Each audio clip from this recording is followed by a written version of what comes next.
Is it possible to average as a solo agent 100 sales per year when you're only in your fourth year? It is possible. We're going to talk to someone today who's doing it. Stay tuned. This episode of Keeping It Real is brought to you by Real Geeks. How many homes are you going to sell this year? Do you have the right tools? Is your website turning soft leads into interested buyers? Are you spending money on leads that aren't converting? Well, Real Geeks is your solution. Find out why agents across the country choose Real Geeks as their technology partner.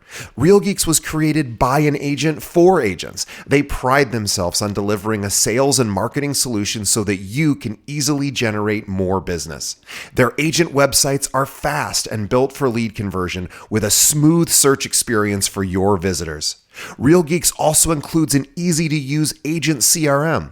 So once a lead signs up on your website, you can track their interest and have great follow-up conversations.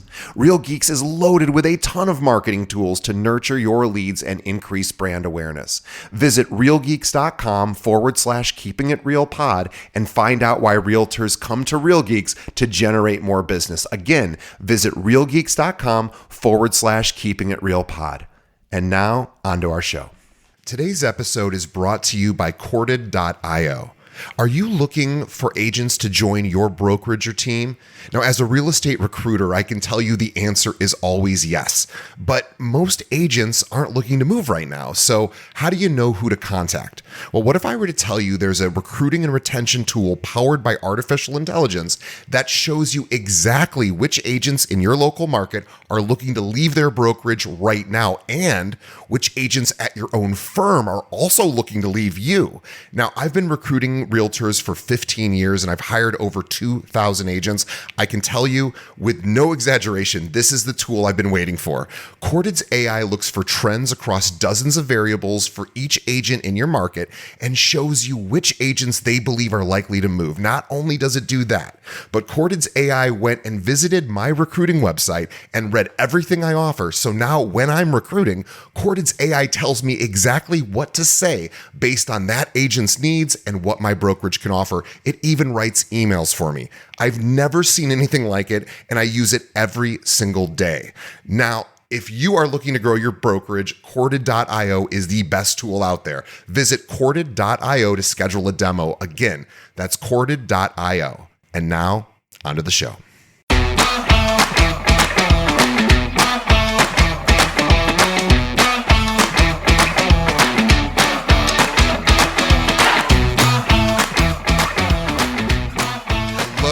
Welcome to another episode of Keeping It Real, the largest podcast made by real estate agents and for real estate agents. My name is DJ Paris. I'm your guide and host through the show. And in just a moment, we're going to be speaking with top 1% producer Nick Harris. Before we get to Nick, quick announcement. We are having our second ever live webinar with the fans, with you, the listeners, on February 25th.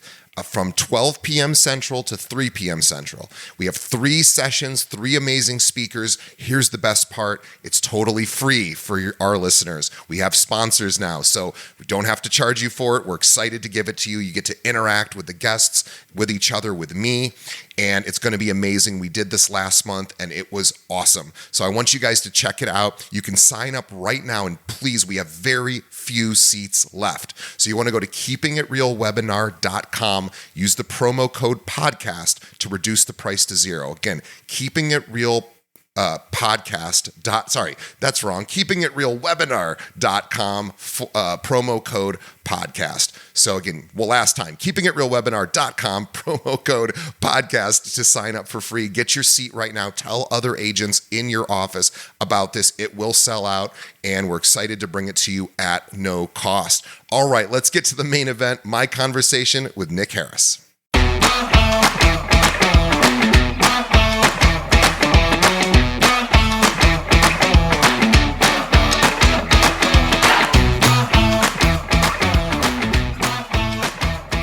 Today, my guest is Nick Harris with eXp, with Best Life and Company. Metro Detroit. Let me tell you more about Nick. Now, Nick Harris is a licensed realtor based in the Metro Detroit, Michigan area with a passion for real estate that dates back to his college years. What began as a self taught exploration of real estate investing quickly turned into a thriving career. After starting his journey at United Wholesale Mortgage, Nick knew he was ready to make the leap to become a full time realtor with just this is well, I'm going to get to the incredible part in a second, but he basically got his license within 2 weeks, jumped on board, and this is what is really amazing. Since then, Nick has closed an impressive average. This is his average of 103 homes per year for the last 3 years. He does not have a team. It is just him. 103 homes per year for the last 3 years, building a reputation as a top performer in the area. But what truly sets him apart is his dedication to not only growing his business, but also mentoring fellow agents. Nick is passionate about helping other realtors build long-term success, showing them how to not only make a living, but to set themselves and their families up for long-term wealth and financial security. Today, he's committed to sharing his knowledge and experience with others to help them reach their full potential in the real estate industry. I want everybody to follow Nick on his Instagram, which we will have a link to in the show notes, but it is at Nick Harris _ realtor. Nick, welcome. I will say welcome back to the show but it's technically your first time on Keeping It Real, but you were featured last month as well. So welcome back. Yeah, thank you for having me. I'm excited to chat with you and hopefully give some value to the listeners. I really encourage everyone to go back a few episodes and listen to Nick's first appearance. Now, he wasn't a guest on the show in the traditional sense that he is today, but he was part of our very first ever webinar. And by the way, we have another one coming up. I don't know when this is going to release, but we have one coming up on February 25th. Hopefully this will be out by then. And for all of our listeners, we have a free promo code. If you go to keepingitrealwebinar.com and put in the promo code, podcast, all lowercase, put in the promo code podcast, makes it free. We have sponsors now, so you don't have to pay. And it reduces the price to zero, and you get to attend, again, keepingitrealwebinar.com, promo code podcast. But please go back and listen to Nick's appearance, because what he did was number one, it was incredibly courageous and vulnerable. Nick basically bared his business soul to in a live coaching session. Nick came on board with somebody from the locker room and Brent Scott, who is an amazing coach. And Brent walked Nick through his entire business, where Nick scored himself in various aspects. And, Nick is doing really, really well in his business. And it was a really cool thing, because even as you listen to Nick talk about his business, you will kind of go along with it, and you can score yourself and get benefit from that. So just go a few episodes back, look for the coaching session that we had with Nick Harris. And again, we're doing this again. We have another person we're coaching at this webinar, but we have three sessions that are going on this webinar. First is a top producer. We have Danielle Dowell, who's one of the top agents in Chicago. She's going to be talking about how she's doing that. We have another coaching session with a young agent here in Chicago, Melanie Miller, who's doing 3 transactions a month. She's crushing it. And we're going to talk about her business. And then we have Kim Rittberg to do another video session about how to do better in video this upcoming year. Again, keepingitrealwebinar.com. Use the promo code podcast to make it free. All right, Nick, let's get to you. Sorry about the big commercial there, but I was really excited to continue to do this. And thank you for being part of our first one. Nick reached out to me, which was, I always love it when agents do that. And it was so kind. And he had a lot of nice things to say about our show. And, we just love it when agents listen, and we really appreciate you. So now let's talk about how you got involved with real estate. So walk us through it. How did you make the switch?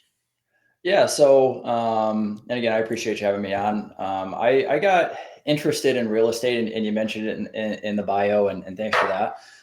But got interested in real estate from an investment standpoint. So, I can trace back to like 11th, 12th grade in high school, where I had an interest in real estate investing, knew I wanted to build some type of rental portfolio.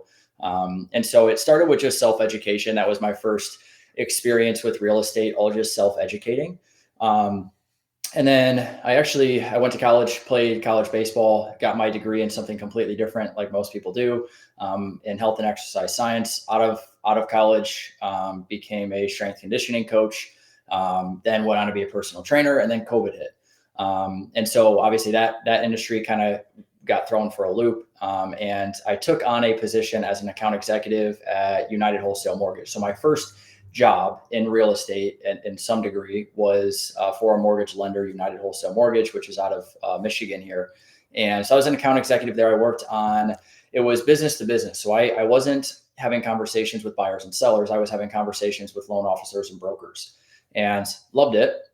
But started to get this feel for the real estate agent side of things. And again, it wasn't something that I considered, again, just self-educating. And that's kind of when I picked up on different, YouTube University, but also podcasts, like Keeping It Real podcast, and started to listen to some things as far as not only real estate investing, but also becoming a potential agent. So when I was at UWM, or United Wholesale Mortgage, my little section got sent home because somebody had caught COVID. So we all got sent home, working from home.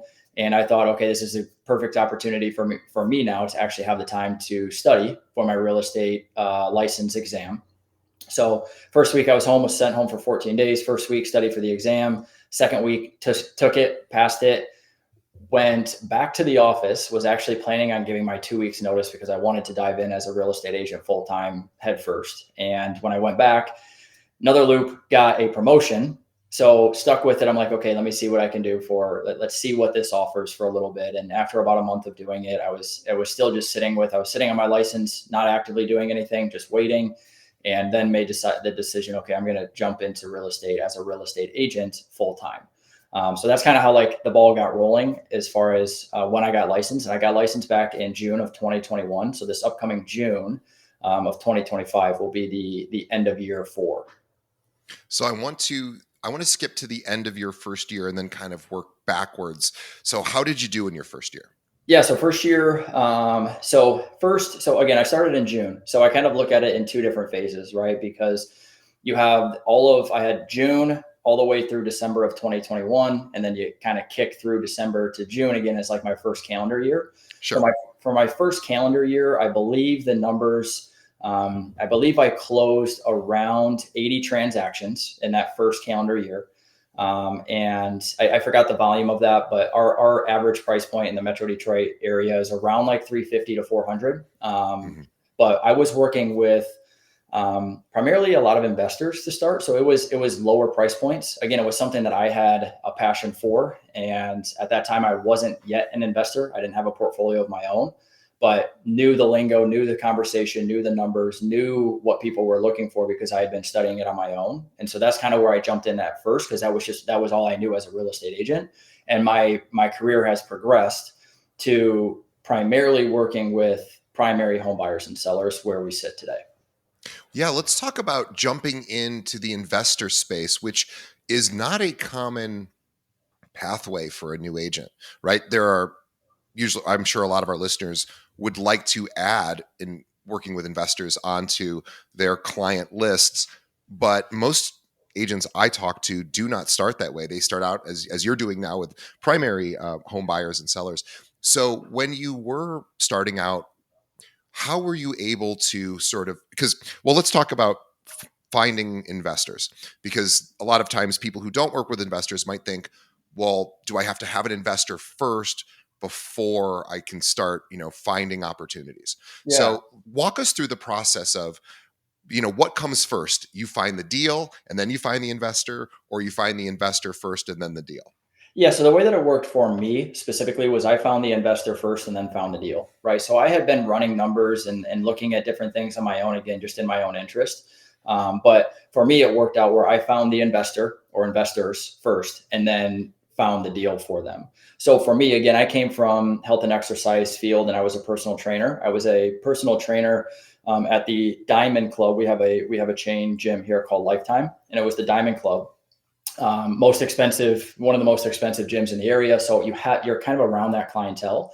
And in a lot of that, just normal conversation with my clients that I was training, I noticed a trend of, upwards of 50, 60, 70% of them had real estate investment. So it kind of started there, right? Because I transitioned out of the personal training and the health and exercise science field into working at a lender. Then I got my license, but I had those relationships still because I connected on a deeper level with those people. Remember that, hey, they had investment portfolios of their own, whether it was commercial or residential. And so that was a really easy conversation for me. I went right back into them. And so that was a small majority of where I went to the investor first. The rest of it for me was jumping into local REI, like real estate investing groups. So whether you can find something in your local market on, for me, it was Facebook groups, so searching different investor groups in whatever state you're in. For me, it's Michigan, and just asked to join those groups. They have local meetups. So kind of connecting with different people, and just having conversations. It really came from reaching out to people that I knew who had real estate investments from the investment side, but then also getting involved in some of the in some of the networks of the markets through, for me, Facebook groups in my local area, and going to some of those meetups and just having conversations. Yeah, that's really interesting. So you basically found the investors through, your personal training. And this is brings up a good point for those of us that have part-time jobs. If your part-time job can feed your business, whatever it might be, maybe you're a server at a restaurant, or a bartender, or a teacher, or a nurse, or really any profession that you service the public, you have opportunities to say, oh, by the way, I also do this other thing. And so I really, that's was great way. So you found the investors, you already knew how to find the opportunities, because of course you were looking for those yourself, as well as working on the mortgage side. You probably saw how deals got put together and what investors were looking for. And that's amazing. So that makes perfect sense. I also have interviewed a lot of agents who didn't start with the investor list. They found the deals first, and then what I've heard from many people is find the deal and the money comes a lot faster than you might think, because everybody wants a deal. Yeah. Anyone who's cash heavy is interested in parking that cash somewhere that has good tax benefits and a nice rate of return. So that's fantastic. I really love that. So now, a lot of times people who work with investors stay on that track, and that becomes their entire life, or the vast majority of their business. You've decided to branch out and work with primary home buyers and sellers, the retail folks. So tell us about, why did you decide to add that into your business, and how has that transition been going for you? Yeah. So the switch initially happened. So going from focusing on investors to retail or primary home buyers and sellers happened, number one, for the motive of, again, the investments in my market tend to be cash flow heavy. We're not, the Metro Detroit market is not a super high appreciation market. Now, of course, we have appreciation, but it's not a super high appreciation market. It's not. Sure. It's not your Airbnb or your short-term rental. It's more so your long-term rental properties. And so average price points lower, right? So what I found was the amount of work that I had to do to make the income that I wanted was doubled, if not tripled, because of the price point. So for me, it came from a want to service higher price points. And in addition to that, it gives you the ability to step back a little bit. Instead of closing, 100 transactions a year, you could do half for twice the purchase price or the sales price. And still have the same outcome as far as income as a real estate agent. So that was really, for me, that was the motivating factor of, and not only that, but also, like, I wasn't solely working with investors at the beginning, right? Like it was a good chunk of my business, but I thoroughly enjoyed the process of helping someone, whether it was a first-time home buyer or helping somebody to downsize or to scale up, or they had a need to move, rather than just looking to make an investment. So I really started to enjoy that. And the same thing on the sales side. Like I loved helping people capitalize on the equity of their home and make as much as they could. We're all incentivized to do that, right? So that was what I really just started, my momentum started going that way. And that's what I took my focus to. And it's been going great. In the most sales I've had in a year, and the reason that, and I know you mentioned at the beginning, it's 103 transactions a year over the last 3 years. 3 years ago, it's slowly gone down, right? So 3 years ago, that was because it was 121 transactions. Then I went to 118. And then I made the sole focus of, okay, I want to work with primary buyers and sellers now. So I cut my transactions in almost half. I think this past year I closed 67. But the total sales volume went up north of 2 million on that. So half the deals were 2 million more in total volume. That's a good exchange. That is so I was going to make a joke that you're slipping, but no, you're becoming way more efficient and effective. That is truly incredible. So you saw bigger opportunity maybe with the, or at least less hours with Yeah. bigger opportunity. Yeah. And boy, that makes perfect sense. And what a great thing to sort of recognize. But a different skill set, right? Like working with primary home buyers and sellers is a different. Tell us about what are the main differences between helping an investor secure a property and helping someone buying their primary residence. Yeah. So, for investors, a lot of it comes down to the numbers, right? The numbers have to make sense. And based on their criteria, are they looking for a long-term buy and hold? Are they looking for something that's going to be cash flow heavy? Are they looking for something that's going to be appreciation heavy? Because on the investment scale, you kind of can look at it on either end of the spectrum, right? It's either going to favor cash flow or it's going to favor appreciation. And it's hard to find that middle ground, right? So, as far as that's concerned, it's investors is more so about the numbers. Does it make sense financially, and does it make sense based on their criteria? For a primary home buyer and seller, obviously, let's talk buyer, because investors were buying, buyers are going to buy their next home. Of course, it has to fit the criteria that they have or the need that they want for the home. It has to have X amount of bedrooms or bathrooms or square footage or this school district, that school district. But a lot of it is emotional as well. So it's a different spin. And for us, we are in the sales industry. It's a different spin on helping someone come to a decision based on what they've told you. Take that information, and instead of it being about numbers, oftentimes the numbers are still involved. It still has to financially make sense for them, but it's also about that emotional process and what they are looking for and getting them into that home.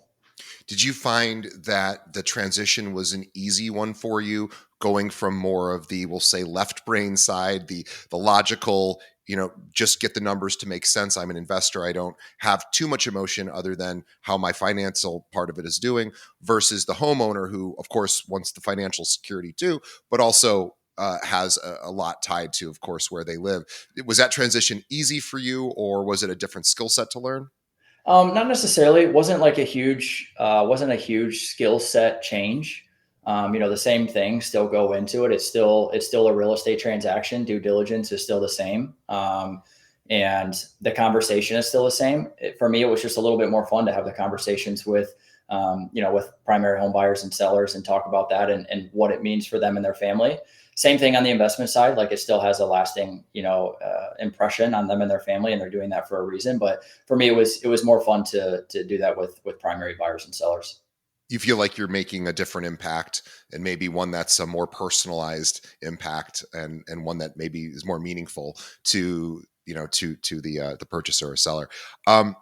That's wonderful. So you found that that's what you enjoy doing the most, although I'm sure you still help investors as well. I'm sure that's not completely stopped, but making that transition is not very easy either, because those those two types of clients, those two client avatars, the investor and the primary, primary property owner or buyer, is they are looking for different things, and they're not congregating in the same spaces. So how did you start to find somebody looking to buy or sell a primary residence?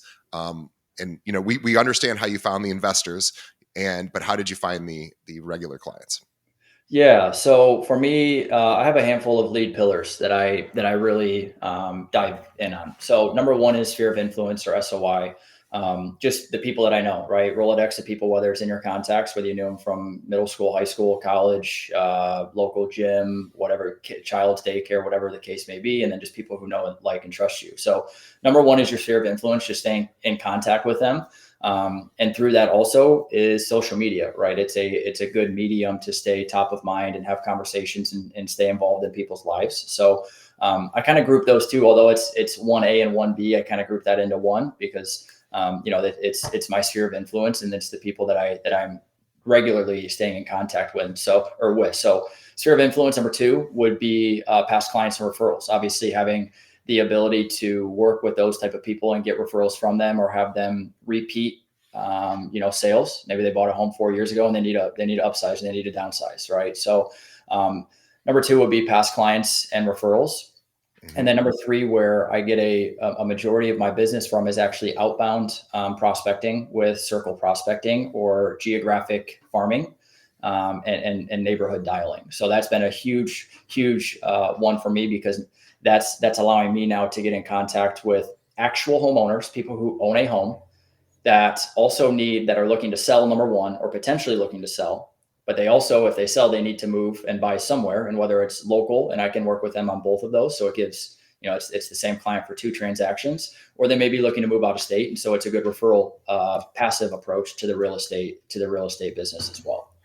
I want to tackle all three of these. I've been taking notes because I don't want to miss any of this, because first of all, you know your numbers, which is amazing. And you also understand what's working for you and what isn't, and how to make refinements. So I want to start with sphere of influence, because that might seem the most obvious to our listeners. Of course, we should be staying in contact with the people that already know, like, and trust us. And you talked about using social media as part of the strategy for that. And I'm assuming also reaching out directly to those people, the one-to-one conversations, maybe, I don't know if you're texting or phone calls or email or all. But can you walk us through a little bit about how do you stay in touch with your sphere? Yeah, so a couple of different, and again, I call them my game plans or my plays. Again, coming in from the athletic background, like, if I have a game plan in front of me, it's easy for me to implement. So I have a couple of things that I do on a regular basis, during a normal work week. So Monday through Friday. Monday through Friday, I do what I call a social 333, and you can plug whatever number you want into that. Maybe do a social 444, 555, whatever it is. But for me, social media, I'm going to follow 3 new people a day. So that's the first three new follows, whether it's Facebook, Instagram, whatever medium that you're on. You following them. Correct.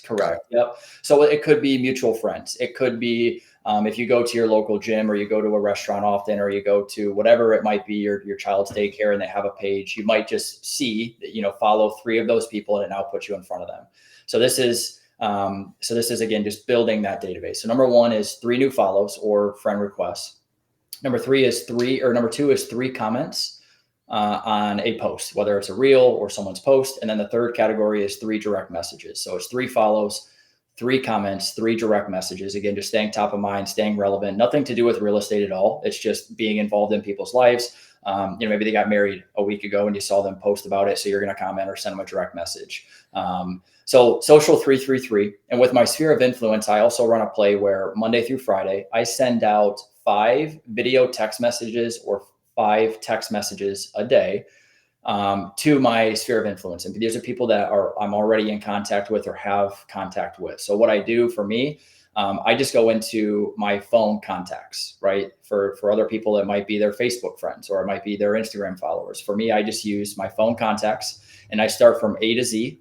And on Monday, I'll start at A, and maybe it's Aaron. Aaron is the first one. I'm going to send Aaron, depending on if I've had a conversation with Aaron in the past, or if maybe I haven't talked to Aaron in a year, right? I'm just going to send. The reason I like video text messages, because it's more personal. People are generally more likely to open it when they can, and in a scenario where they can respond, rather than just read a text and never respond. And again, it's nothing real estate related. It's just checking in with people. Again, you might call out, you notice that Aaron went on a vacation last week to Florida, and you're just saying, hey, Aaron, it's been a while. I was just cleaning out my contacts, came across your name. I actually saw you went to Florida last week. It looked awesome. Hope you had good weather. Would love to catch up with you and hear more about what's going on in your life. I hope you're doing well, and let's catch up soon. Right. So I send 5 of those a day. Oh, 1 second. So thank you. That is amazing stuff. So you're using social media almost as a research and development arm of your company to see, hey, I'm going to call Aaron. I want to talk about something with Aaron. Let me look to see if he's posted anything, to see maybe something I could talk about. If there's no posts, then you might just check in. Hey, how's it going? I wanted to check in, see how you're doing. How's work? But whatever. And are you doing that via, if you're an iPhone user, are you using FaceTime? Are you using a third-party solution like BombBomb or Loom? How are you doing that? Yeah, so for me, it's just my phone. So I use my iPhone and I send a video, right? And if it's Oh you yeah, have I'm the sorry, not FaceTime. Yeah, just a video. yeah, Right, right. if you have the discrepancy of sometimes the videos don't show up great to Androids and vice versa. So in those scenarios, maybe I just send a voice recording or I'll send an actual text message. But I try to send a video text message as often as I can. Yeah. And yeah, it's just pick five. And what I found is as I'm working through my contacts and sending five a day, Monday through Friday, it takes me, each video is maybe 10 seconds long. If you have something to really talk about, maybe you're at like 30 seconds. But I send five a day. And what I found is I get through my entire contact list about once a quarter. So now I'm doing that again, starting over A to Z, and I'm in contact with those people 4 times a year at a minimum. So everyone gets 4 video messages from you. By the way, pro tip for anyone listening: if you are an iPhone user, I don't know how to do this the reverse way, but as an iPhone user, if you are sending messages and you are sending them to an Android user, it can and may degrade the quality because Apple has a closed system, and that's just how they play. But what you can do is you can copy the iCloud link and send them the direct link, and they can view that directly in a web browser. So there is a way to get it to them, and it looks almost identical to if you were to send them. In other words, it shows up almost identically in their text chain as it would if you would have sent it directly to them. So for anyone out there who has got a lot of Android users in your sphere, in your contact list, consider that as a little pro tip. So I love that. So every one of your every one of your friends, really, everybody in your sphere gets 4 messages a day of, hey, just thinking about you, hope all is well, let's catch up. How often, and I don't think the reason to do this, or rather the expectation probably isn't, well, they're going to call me right back, I would assume most of them probably don't. But talk about, why do you do this?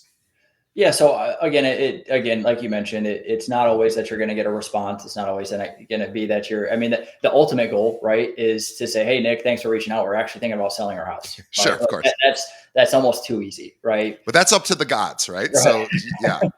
Right. So, I mean, the hope out of it is that you at least put yourself in front of them, right? Even if they're not in a position to respond, even if they never respond, they heard from you. They might like the message, or at least they got it, right? And it's just to be a person, be relevant, right? Be a Yeah. human being, have conversations, let them know you're thinking about them. Everybody likes to be thought of, and if you can bring up recent things in their lives, or you remember something that happened recently in their life, and you can bring it up, or you bring up a memory of 2 years ago, the last time you saw them, and you bring up a memory. Like, people like that Yep. stuff. Of So course. yeah, so it's huge. You just, for me, it's just staying top of mind, being in front of people. And the same thing goes for social media, right? Not everyone likes your posts, not everyone is commenting on your post. But I can't tell you how many times I've gone to a wedding from a friend in college, and I haven't seen potentially the people that are at that wedding in 5, 6, 7, 8 years.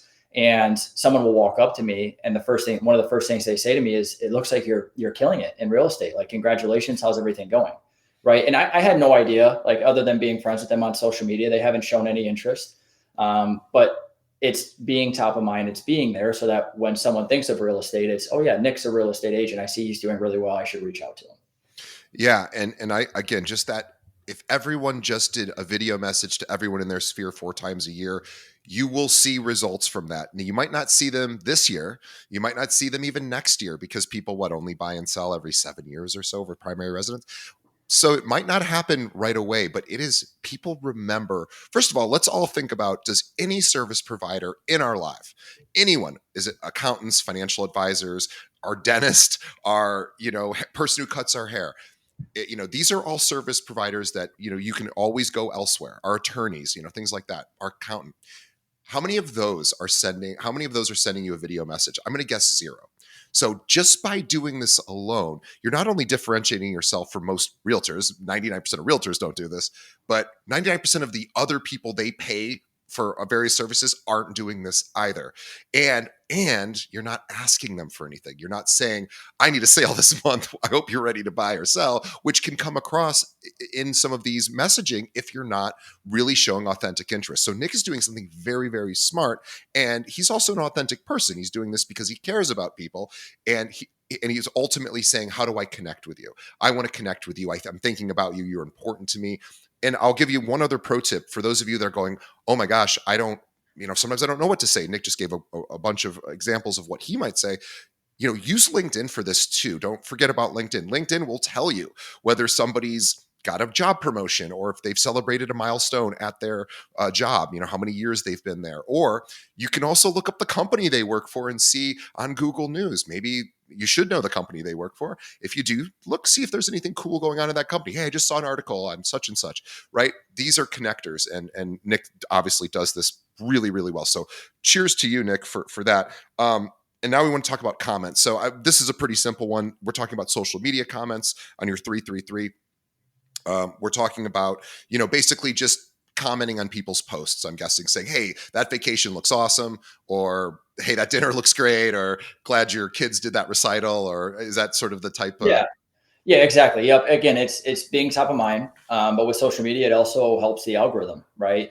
The more that DJ and I are in conversation, the more likely Instagram, if we're using Instagram as an example, if DJ and I are in conversation, I'm more likely now to see DJ's post, and DJ's more likely to see my post. So when I do go to post anything that it might be, whether it's a video or if you are doing like just listed, just sold, there's something to be said for that because it is a top of mind relevancy thing.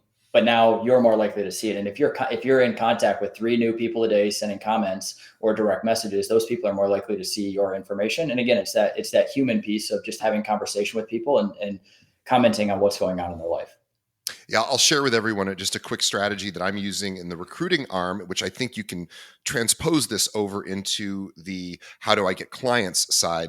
So I used to think of really clever ways to recruit realtors via email and have cute little funny sayings or something that would make people chuckle, or maybe sometimes I just say, hey, this is all the cool stuff we offer. You should look at us. If you're ever thinking about making a switch, give us a call. And I did that for 13 years, almost 14 years, with very limited success, right? Because took me a long time to figure this out, and this is probably what we all know anyway. People don't really like to be sold, or at least not ever. There are people that do like to be sold, but they're in the vast minority, I think, of the public.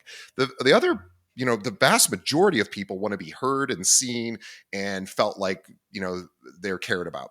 So how do you demonstrate that in a reach out? Well, Nick just gave you a whole bunch of reasons. Know what's going on in their life. Reach out to them. Comment on their posts. Send them a video and ask them how their kids are doing, or how X in their business or their life is doing.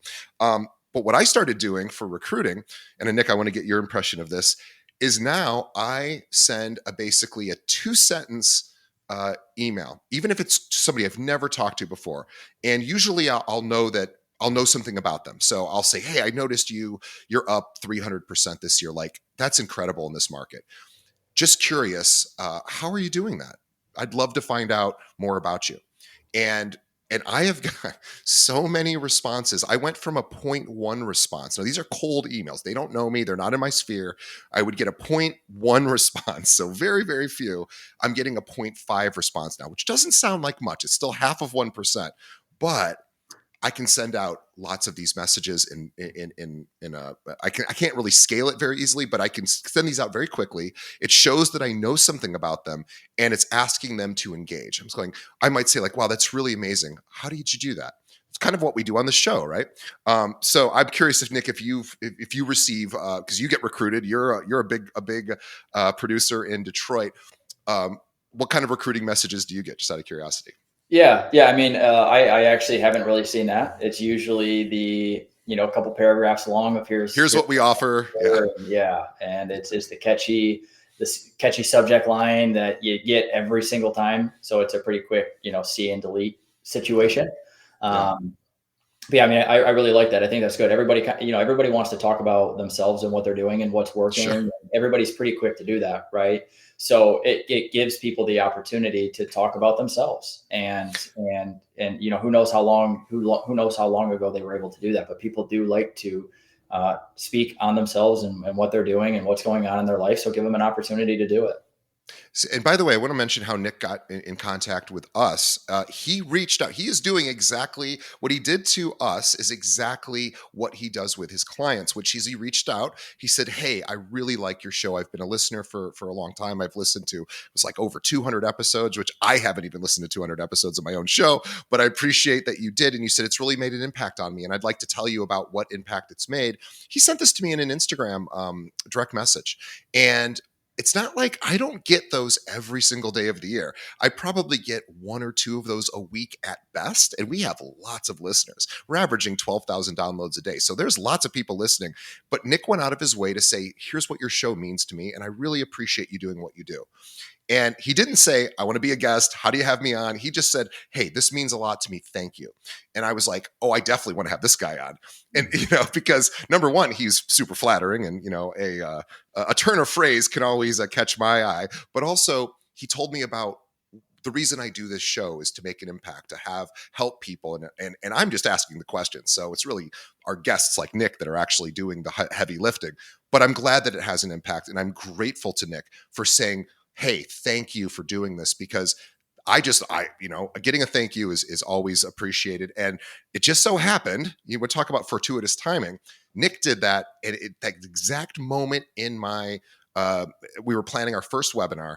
And I said, I need somebody to be coached. And I go, oh, this is the guy. I mean, it was like 10 minutes before. I was like, I got to get somebody to be coached. I have all these listeners. I'm going to have to do an announcement and say, oh, who wants to be coached? And everyone's going to, and then I'm going to have to filter through it. And then this bam hit my inbox out of nowhere. And things like that happen. And then a week later, 2 weeks later, Nick was on the show and now he's being interviewed. So things like these things do have impact, and again, Nick's doing us a favor. So this isn't really helping Nick as a business owner, but it's helping me and my podcast. And I'm grateful that it helps him as well. So just wanted to share that story because those things happen, reach out and stay in touch with the people that means something to you. Okay, so then let's talk about direct messages. So we're now back to, you're sending videos, you're following 3 people a day, you're commenting on their on posts, and what do you send in a direct message? Yeah, so I think number one, the lowest hanging fruit when it comes to sending a message is Facebook, because Facebook every single day gives you a list of whose birthday is it, right? Whoever's birthday is today, and if you have north of 500 friends that you're following or that you're friends with on Facebook, I can guarantee it's at least someone's birthday today, right? So that's kind of lowest hanging fruit. And what I do there, again, it's the personalized message, right? So rather than just posting on their wall, like potentially hundreds of people are going to do, send them a direct message or send them a text message. But in terms of social media platforms, send them the direct message and whatever personal spin you want to put on it. That's a good one to do. And then very similar, like if it's not a birthday, again, it could be, let's say you've made it through your 3 comments and you're looking for another reason to reach out to someone else. So it could be a story, or it could be a feed post that they posted on. And again, they went on vacation, or they just got married, or they just had a baby, or their kid just, scored the winning goal in their soccer game, or whatever it might be. It's a reason to reach out and again, just send a personal message. And again, it helps the algorithm. So you're staying on top of mind and being in front of people. Love it. Now I want to quickly just ask about your content that you post that is, on social media. So how often are you doing it, and what types of content are you posting? Because we talked about how you're interacting with followers and friends, but what are you actually posting, if anything? Yeah. So I utilize 2 platforms regularly: Facebook and Instagram. Those are kind of my 2. Those are where I'm at. I really like Instagram. I just like the platform of it, but also it's easy for me to use, and that's where I have most of my interaction. So what I'm doing is I'm trying to put up anywhere from 3 to 5 stories a day, and those are just days in the life, right? That's if I'm on a showing or if I'm on a listing appointment. I just sign if I have a listing coming soon, or you're at a showing and you see something funny, like use that opportunity to post and put it on a story. I use my feed. I'm usually posting at least once, if not twice a day on my feed on Instagram and on Facebook. I do utilize just listed, just sold, right? And for nothing else but to stay top of mind, to let people know, hey, I'm doing business. And again, it goes back to that scenario where I'm at a wedding, haven't talked to somebody in 10 years, and we've been friends on Facebook, and all of a sudden, hey, Nick, it looks like you're doing great with real estate. Right. Yep. Though people are going to see it. Right. So, but I also try to do more value add posts as well. So, I do a lot for I have been starting to post more for the agent community, like best tips and tricks and what I'm doing that's working. And so I'm doing a lot of that, like reels on Instagram, where that has become a big piece of my real estate content, or my Instagram content is actually geared towards real estate agents and helping them. So again, for a real estate agent, it's just top of mind. Post what you're doing, do the things you're doing. If you're brand new, one of the things that I started with, anytime you're going to a showing, or even if you don't have a showing scheduled, right? Like for the brand new real estate agent, and I say this all the time, the brand new real estate agent doesn't have any clients. You're going out and you're probably practicing getting into houses by opening up lock boxes and just going to see homes and doing some self-teaching of like, okay, how would I orchestrate this showing, or, whatever it might be. Use those opportunities, pull out your phone and videotape yourself opening the door, or, walking through the home and it's a really nice kitchen, or it's a really nice bathroom, or you see something funny or something, even something that's a little bit ugly, right? I mean, post about it. It Yeah. shows people that you're in the industry. It shows people that you're active, that you're doing things. One of the biggest things that I see most people that fall short on is they're posting things outside of the industry, other than their personal life and family, right? So for instance, like, if for me, it's you're working out in the morning, and I can't tell whether your target audience is someone that you're trying to become a personal trainer for, because you're recording all of your workouts and putting them online, or are you trying to push your content out to let people know that, hey, I'm a real estate agent? Like, be really clear on what your message is and what you want to be known for.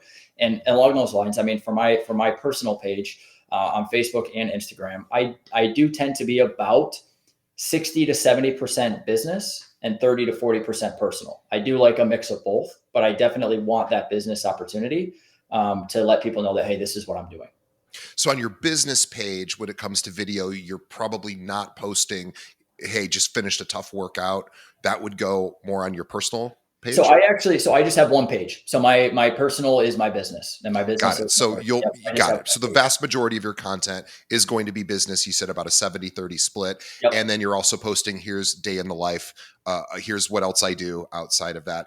And if we really think about this strategy, so let's think about what Nick's doing from a much larger. And by the way, I want to actually, before I get to that, I want to talk about Nick mentioning something, and we just quickly breezed past it. I want to back up. He's posting content for other realtors. Now let's think about why Nick might be doing that, or what's the benefit other than Nick being a wonderful guy and giving away some value to the audience. Yes.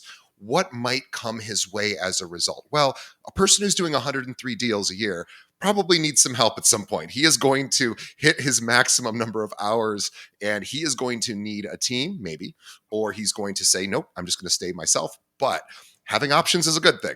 And so Nick is showing the community, here's what I do. I can show you how to do this, or here's some free tips. And guess what people are going to do with Nick? They're going to reach out and say, I want to talk to you. I want to join forces with you. And Nick also works for a company that has this really cool referral system where you can have people kind of working with you.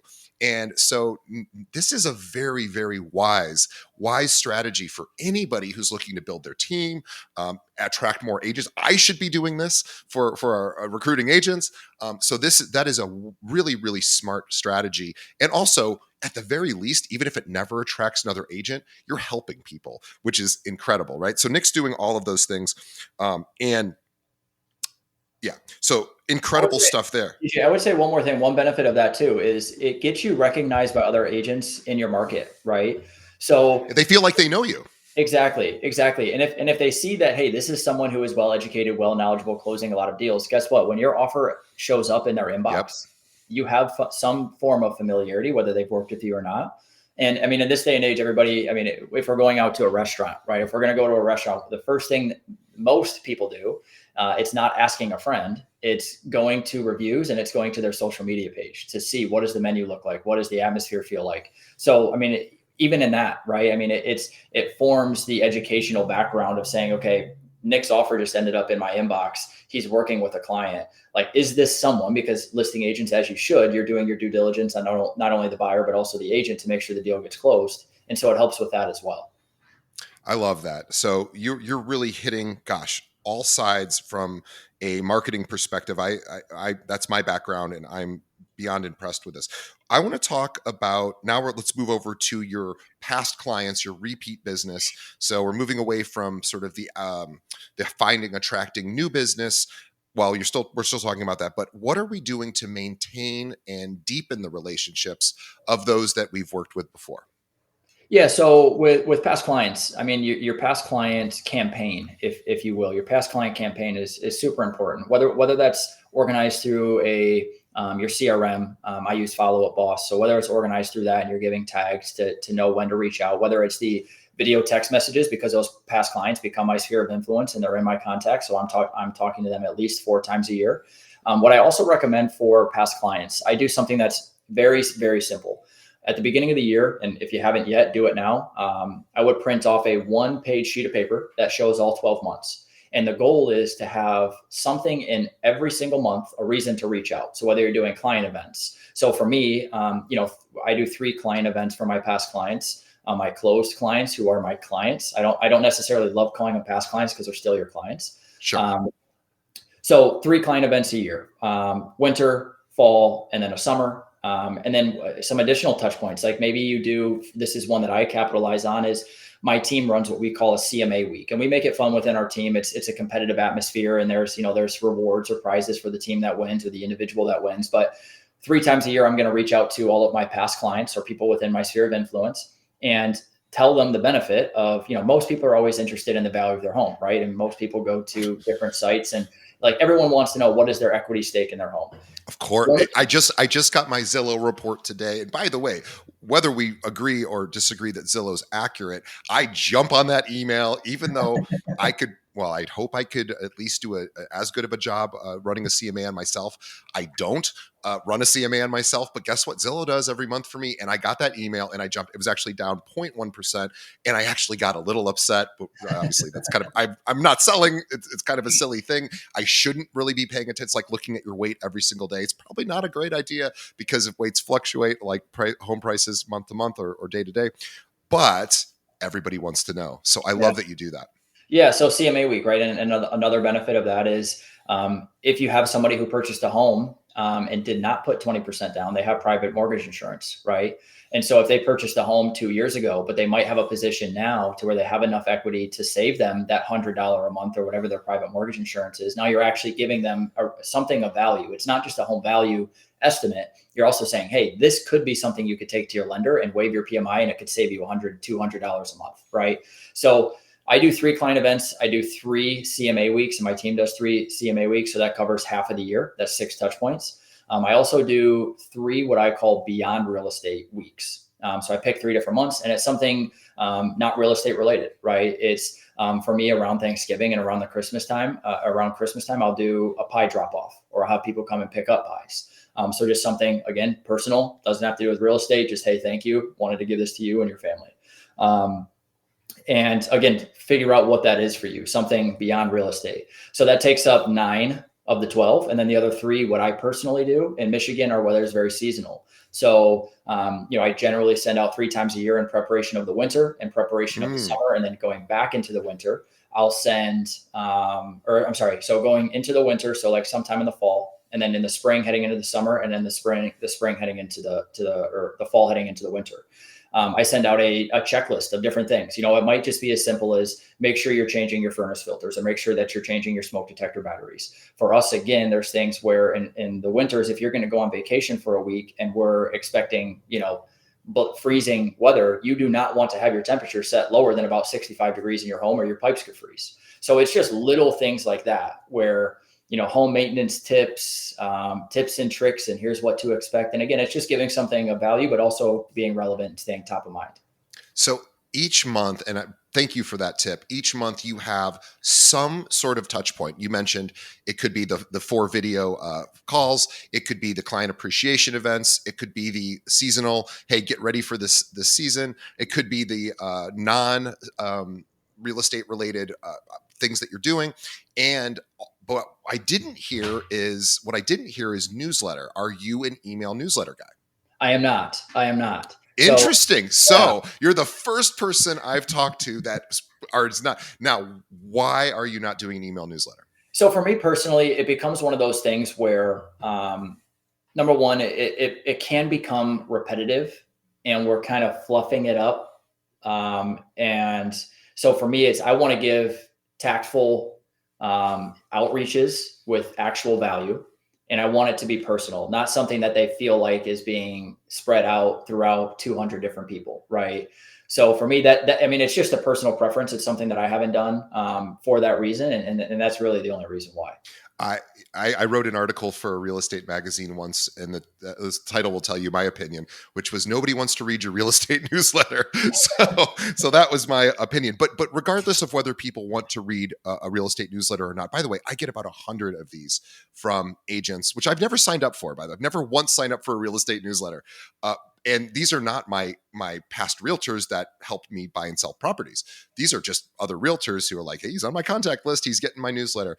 And, it's fine. It's nice. It's whatever. I've never read one of them, not one. And maybe I'm different. Maybe your clients, everybody's clients love to read that. I don't know. But certainly I don't read them. And again, it's also what everyone else is already doing. So you don't need to send out a real estate newsletter. The person sitting next to you probably is.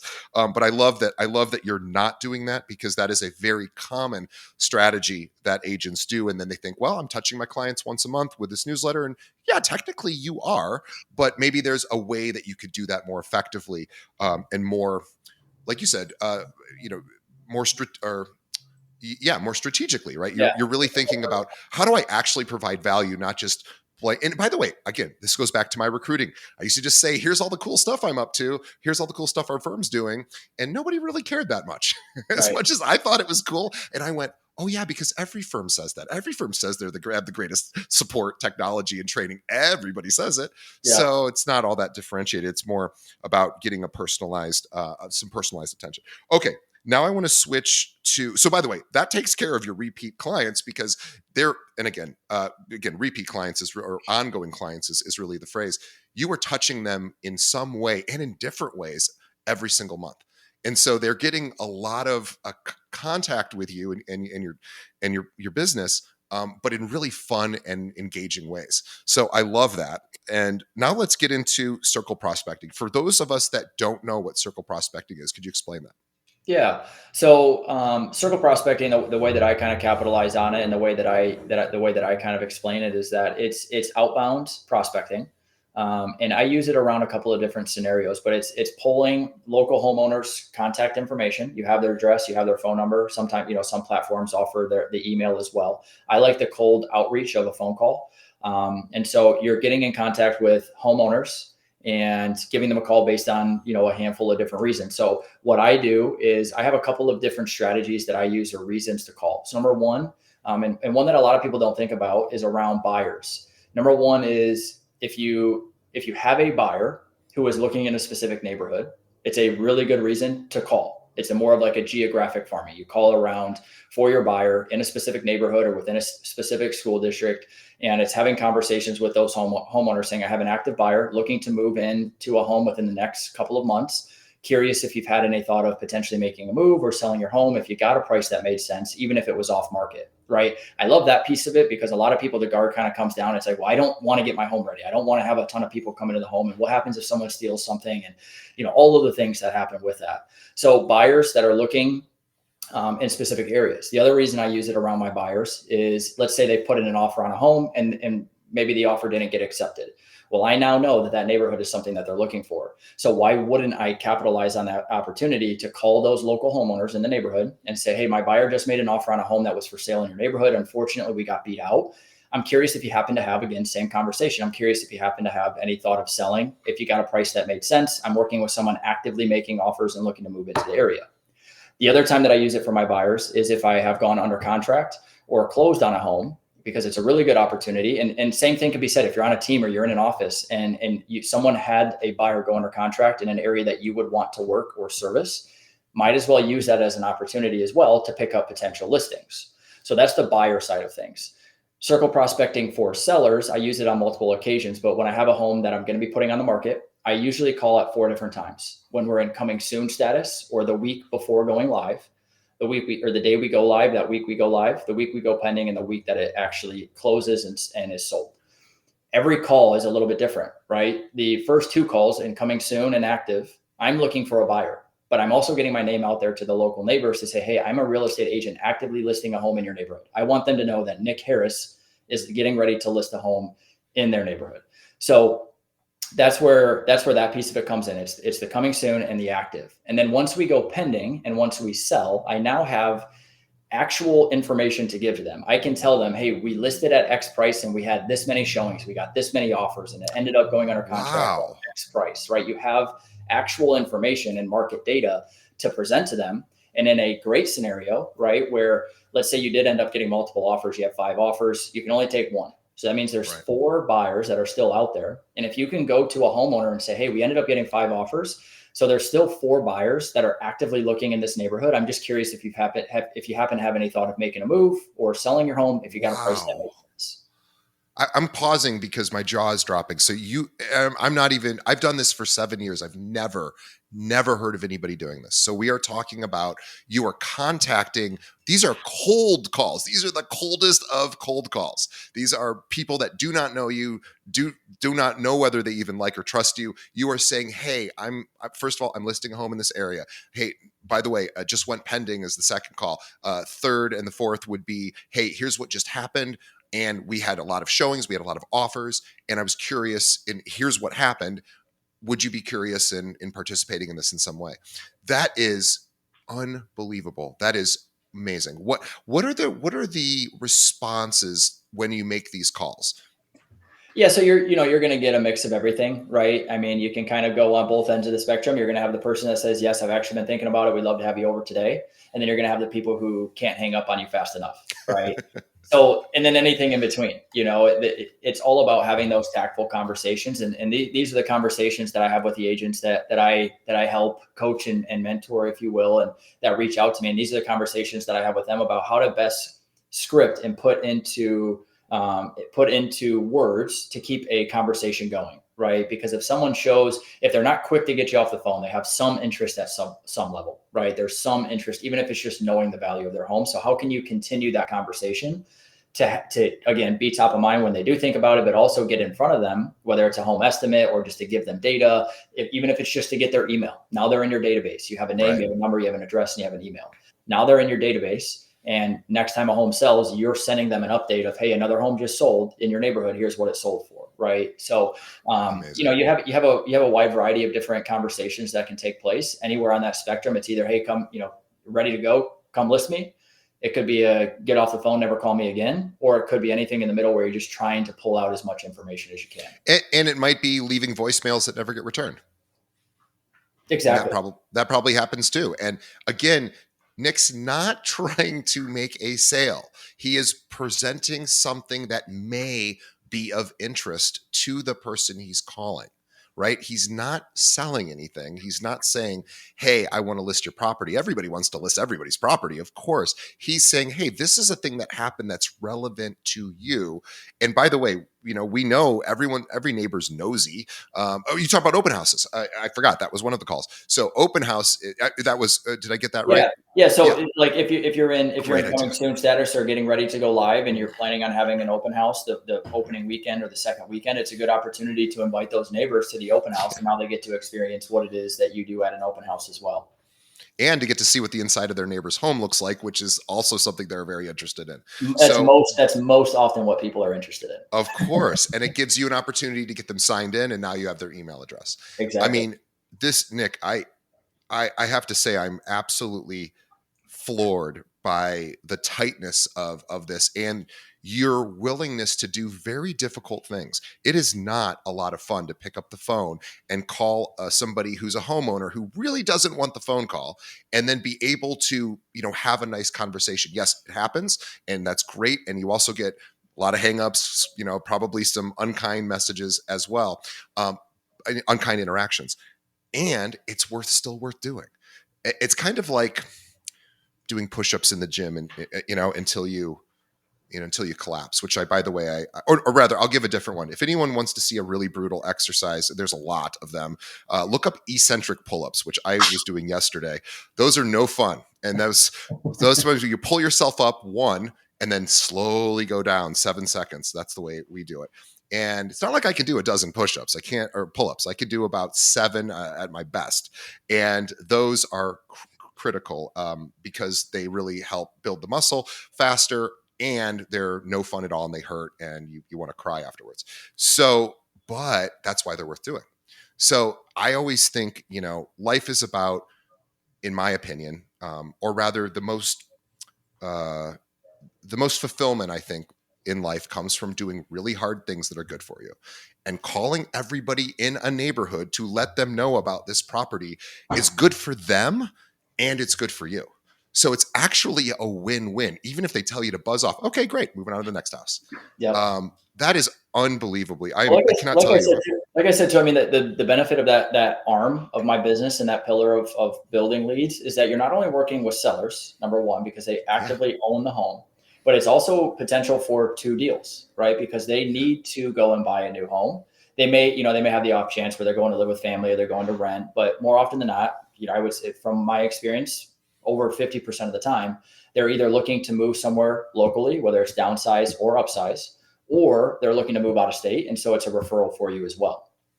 yeah, it's a no brainer.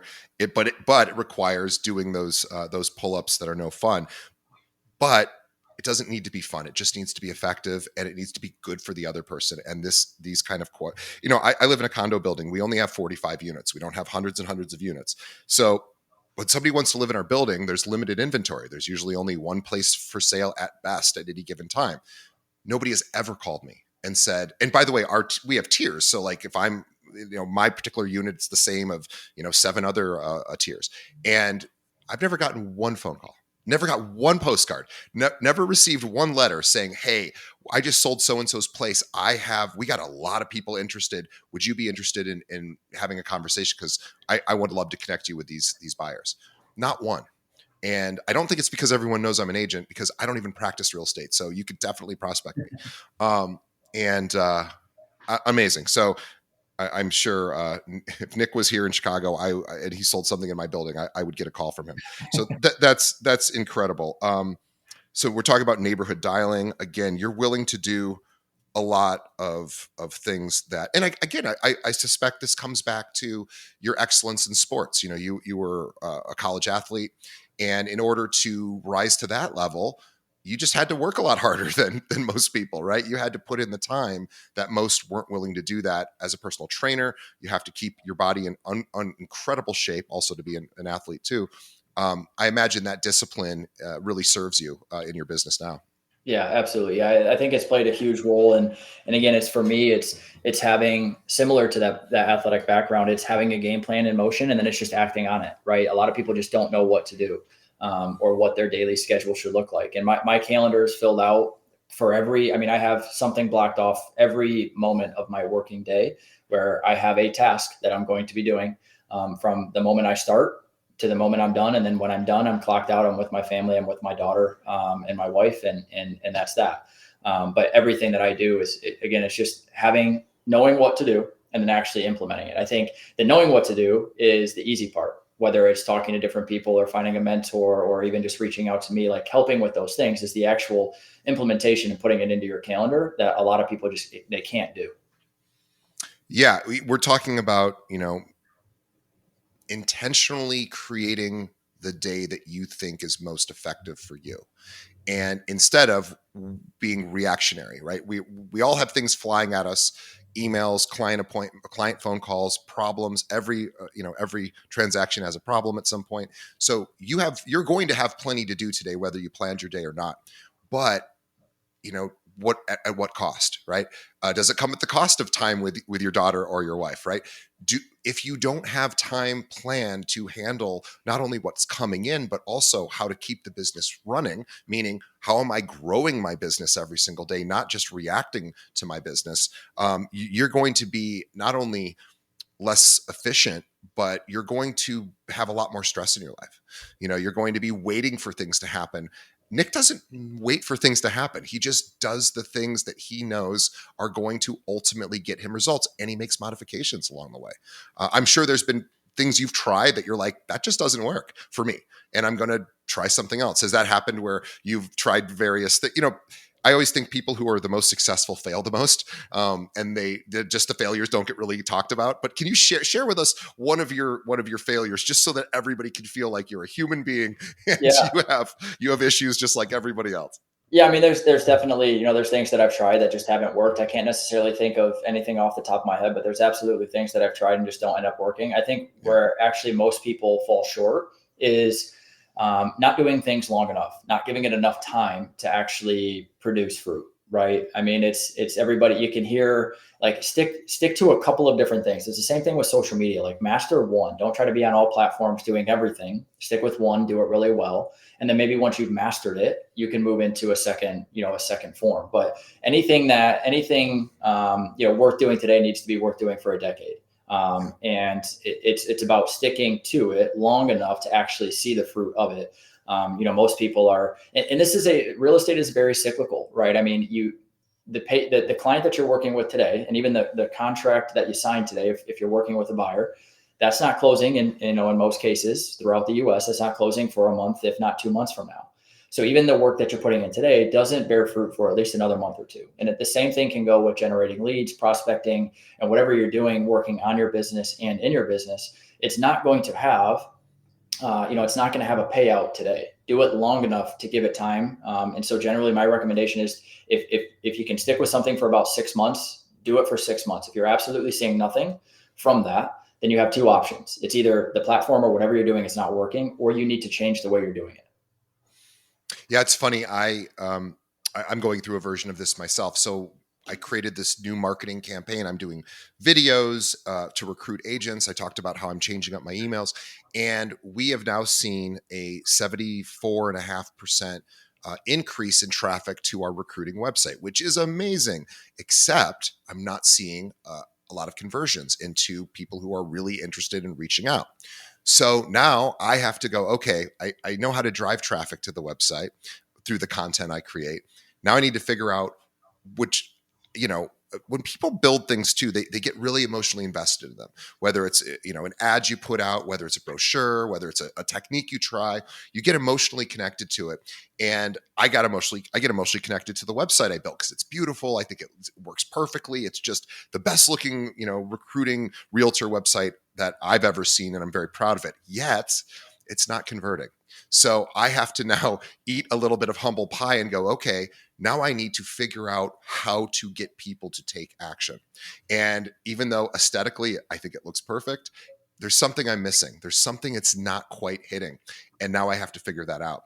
But the reality of it is I also have to keep driving traffic there. So we're talking about refinement, and Nick is really an unbelievable refiner. He knows all of his numbers. When you go back and listen to his coaching session, you will find out he knows exactly what converts. He knows how much time to put in. And as a result of all of it, knowing his numbers, we talk about knowing your numbers in the market, but knowing your numbers in your business really helps you figure out how to plan your day. I mean, that tells you, okay, I have to put certain amount of money in, put a certain amount of time in this bucket, and this bucket. Well, I only have, X number of hours in the day. Nick figures that out ahead of time, and then he just sticks to his buckets, sticks to his time blocking.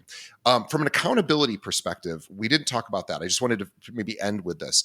Do you have an accountability partner? Do you have a coach? How are you staying? Because, obviously you're a super self-disciplined guy. I'm sure accountability, you had a coach as an athlete. What is your sort of process around getting coached? Yeah, so I do have a coach within my organization and within my team. And one of the nice things about the organization that I'm with, again, that coach is financially incentivized for me to do well. And the better Sure. I do, the better he does, right? Yeah. But in addition to that, I do have a coach, and I do have the accountability through that. And it's something that that I take very seriously, and having some type of mentor or some type of coach to help not only give you direction but also track metrics, see what's working, what's not, give different alternatives, and actually see what it is that you're doing, being held accountable to someone, whether it's a coach, a mentor, a friend, whatever the case may be. Someone who's ideally someone who's in a position that you want to be in is where we should be looking. And who's done what you want to do, that's where we should be looking. And so I highly recommend it. But yes, I do have a coach and someone who keeps me accountable to that. And for no other reason than I find that we will let ourselves off the hook before we will disappoint someone else, right? We will watch that extra hour of TV because we had a hard day. But if we had an appointment set with somebody, I bet we'd make it. I know I would. So for no other reason than getting yourself to do things. This is embarrassing. I'll share this with people. Is like, I have a challenge waking up at the time that I want to wake up. I don't hit the snooze, but I just don't wake up. I wake up and then I go back to bed. And I've had this problem for forever, and I could beat myself up about it, or I could find a solution. And I finally found a solution, and I have somebody who is basically my assistant. She lives in a different part of the world, so she's on a different time than we are here.